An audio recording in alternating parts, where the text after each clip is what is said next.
Welcome back to Savage 911.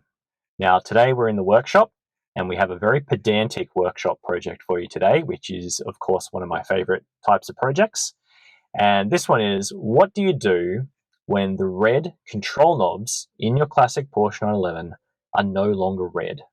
And by red, I mean we want them to be tomato red. That's what we're aiming for. So what are the control knobs that I'm talking about? Well, the first one is up at the center console, the dashboard console.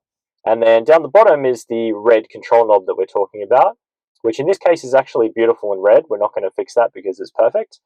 On the right, for the red knob, has a demister icon. That means direct all of the air off the heat exchangers to just below the dashboard to demist the windscreen.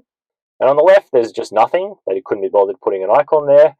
And that basically means just put the heat exchanger air into the normal air system. And then the second red knob, which in this case is very faded, is down between the center seats. And that's down here. And you can see this one. And this is the heat exchanger lever right here. And this one is very faded. You can see it's kind of white and there's some vague signs of previous redness. And this is the one we're going to re-dye today.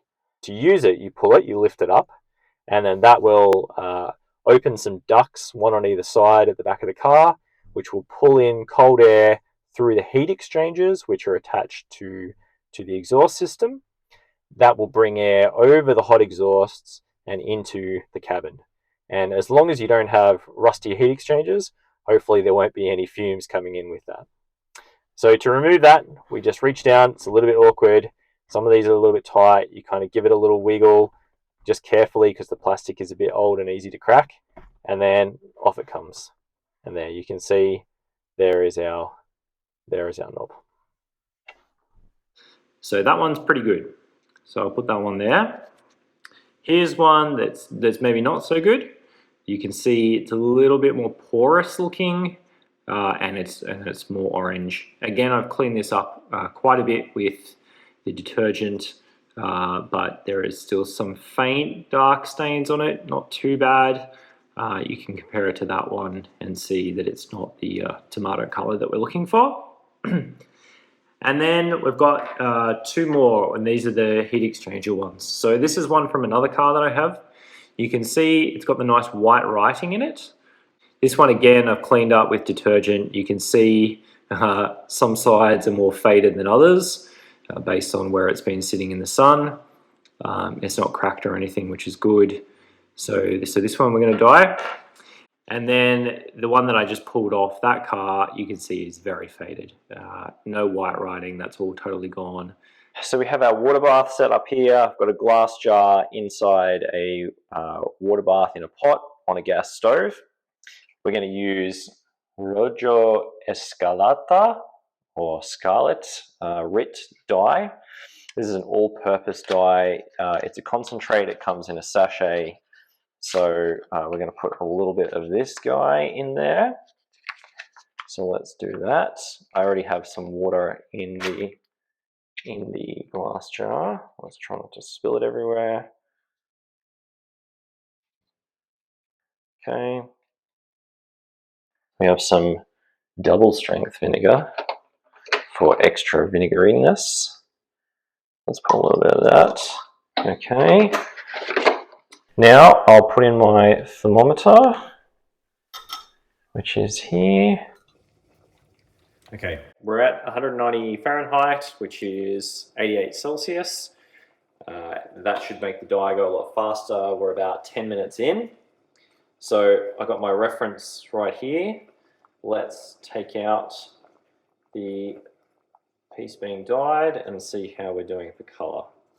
So I'll put that underneath just in case it drips. Okay, so let's have a look. The color's looking pretty good. So definitely, you can still see a little bit where it was lighter. It is definitely picking up the color quite well. And I think the color is pretty close to being right.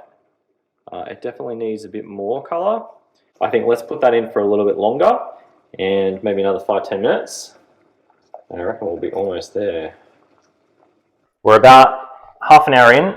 Let's have a look again, compare to our reference. Okay. Chuck this guy down. Oh yeah, that's looking real red. And this guy. Okay. Turn this off for a sec so you can hear me.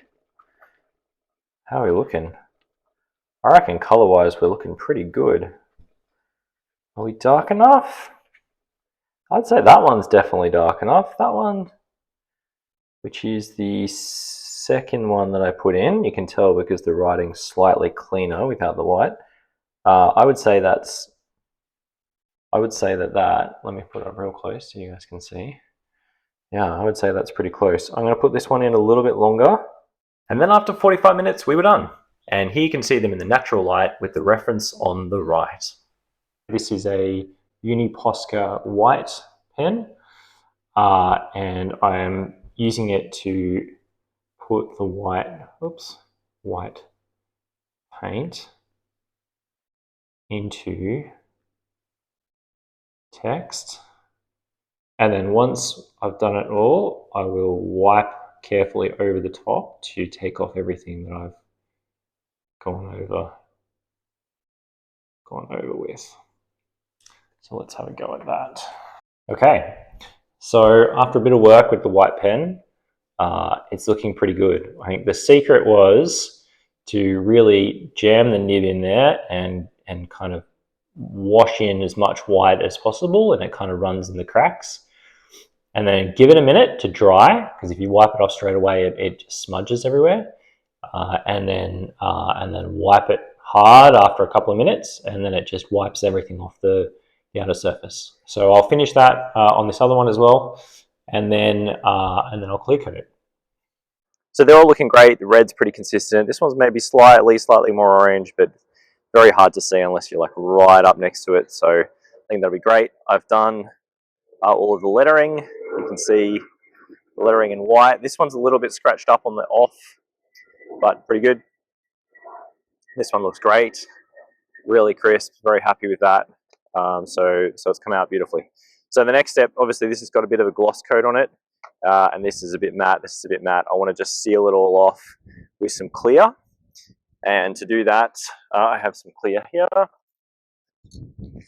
So Rust-Oleum clear gloss. So I'll be using that today. Shake it up a bit. Basically what I'll do is I will use these little metal hooks, hook a piece up, hang it here in my little makeshift spray booth, spray it down, move the hook onto the back of the chair to let it dry, give it 30 minutes, probably do 2 coats, and then we should be finished. There you go. This one really soaked up the gloss actually, because it was very porous before, and now it's really soaked it up, which is good. That's almost dry. Next one. This is looking really nice. Of course, it's going to spin around the wrong way. Really good. Text is clear, shine is nice, color is really good. Yeah, couldn't be happier with that. So that's fantastic. So that concludes the project. And all I need to do is reinstall them in the 3 cars that they came out of. So thank you for watching. Please like and subscribe, and I'll see you on Savage 911 again very soon.